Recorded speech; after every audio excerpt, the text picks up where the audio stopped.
L'IFA-PME en Wallonie forme 17 000 citoyens chaque année à 200 métiers différents. L'acteur wallon de la formation propose chaque année des nouveautés. Baudouin Stevens, directeur de l'IFA-PME en province de Luxembourg, est notre invité. Baudouin Stevens, bonjour. Bonjour. Vous comptez ouvrir de nouvelles filières d'apprentissage en province de Luxembourg en septembre? Oui, comme chaque année, on adapte une nouvelle offre de formation qui tient compte évidemment des besoins du marché et puis des nouvelles tendances. C'est pour ça que cette année, par exemple, on va ouvrir technicien coordinateur en rénovation énergétique, un métier vraiment en forte expansion avec une grosse demande et pour lequel il manque pas mal de techniciens, mais aussi technicien en alarme intrusion, cuisinier de collectivité, libraire, conseiller en gestion de personnel, mécanicien de cycle, guide nature, etc. Il y a vraiment une nouvelle offre qui est très intéressante. Alors, on voit une formation de libraire alors qu'on voit parfois des librairies fermées, c'est un peu surprenant. C'est surprenant, mais il y a quand même encore une demande. Comme dans beaucoup de métiers, il y a de la pénurie. Quand vous essayez d'engager aujourd'hui, quel que soit le métier, c'est difficile. Et donc, effectivement, les libraires aussi doivent engager des gens. Et il y a une forte demande pour cette formation qui intéresse beaucoup de gens. En chiffres, l'IFA-PME en province de Luxembourg, qu'est-ce que ça représente? À chaque année, c'est 1250 personnes qui viennent se former en alternance, à peu près 900 adultes et 350 jeunes. Et puis, on rajoute à ça plus de 2800 personnes qui viennent en formation continue chaque année. D'accord. Et alors, avec un taux de réussite important? Une fois qu'on sort de l'IFA-PME, dans 90% des cas, on trouve un emploi. Donc notre métier, c'est de former des jeunes et de les mettre à l'emploi. Et ça, on a réussi très bien. Alors, vous parliez tout à l'heure d'un chiffre, c'est 900 adultes par an. Ça veut dire que c'est 900 adultes en reconversion ou pas? Ce sont des gens qui choisissent d'apprendre un métier, et puis il y a une partie de gens qui sont en reconversion. Ça représente à peu près 15 à 20% de gens qui sont en reconversion et qui, à un moment donné, font un nouveau choix de carrière, se rendent compte qu'ils n'aiment plus le métier qu'ils font, qu'ils ont envie d'être extrêmement concrets dans leur métier, et donc qui viennent à l'IFA-PME chercher ce qu'ils ont peut-être toujours voulu faire. Est-ce qu'on peut dire qu'il y a une certaine tendance avec peut-être de gens de plus en plus diplômés qui arrivent à l'IFA-PME? Dans les reconversions, c'est le cas. Ce sont des gens diplômés, que ce soit des universitaires, que ce soit des gens qui ont fait un bachelier. Et on se rend compte qu'à un moment donné, ils ont fait des études parce qu'il fallait faire des études, mais que ça ne correspond pas du tout à ce qu'ils ont envie de faire au fond d'eux-mêmes. Ils viennent chez nous, ils apprennent un nouveau métier, ils sont très heureux. Et quelles sont les formations qui sont le plus demandées? La formation qui marche le mieux chez nous, c'est la formation d'agent immobilier. C'est une formation qui se donne d'ailleurs dans les 3 sites et qui est pratiquement complète chaque année. Donc là, il y a une très forte demande, peut-être due aussi à tout ce qu'on voit à la télévision. Pourtant, il faut bien se dire que c'est un métier qui s'éloigne fort de ce qui se passe à la télévision. Et puis à côté de ça, on a des métiers comme décorateur d'intérieur, qui a énormément de succès. On a ouvert mécanicien de cycle. Ça, c'est très très vite complet puisqu'il n'y a qu'un atelier et que les places sont limitées. Tout ça fonctionne très bien. Vous dites qu'il y a de plus en plus de gens qui fréquentent les rangs de l'IFA-PME, mais est-ce que vous trouvez les enseignants? C'est évidemment un défi quotidien parce que ce sont des professionnels de l'activité qui font ça en plus de leur activité, mais on arrive à trouver des gens qui ont envie de transmettre.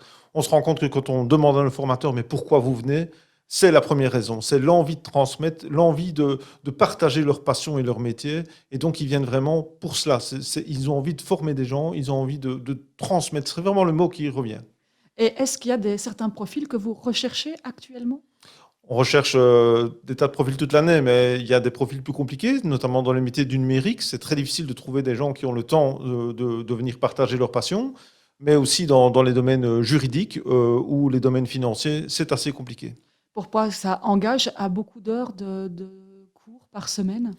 Non, c'est ce qu'on essaie de bien expliquer, c'est qu'effectivement, on n'a pas besoin de certificat pédagogique pour venir enseigner à l'IFA-PME, pour venir être formateur.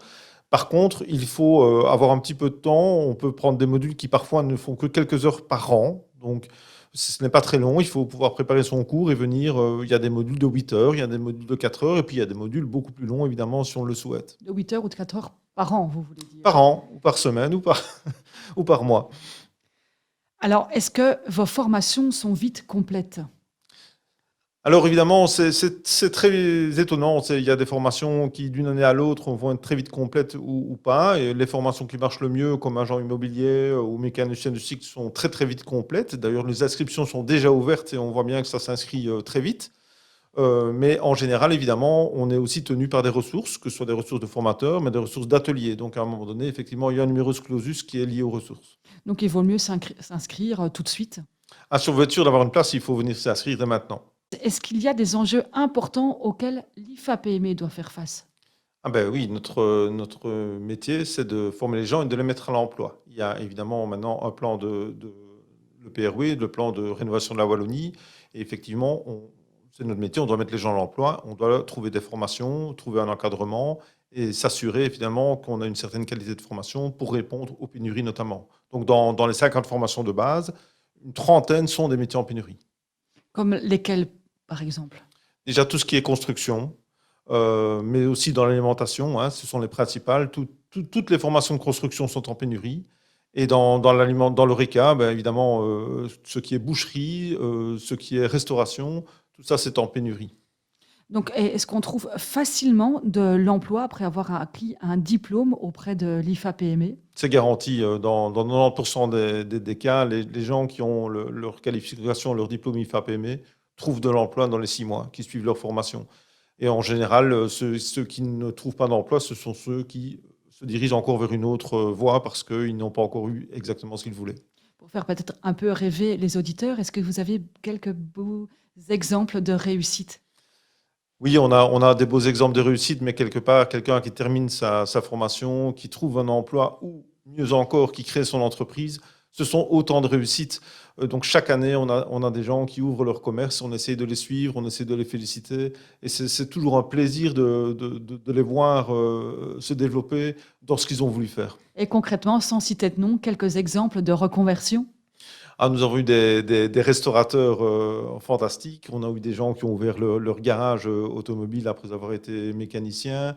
On a des gens qui ouvrent des commerces. On a eu une fleuriste qui a ouvert tout récemment.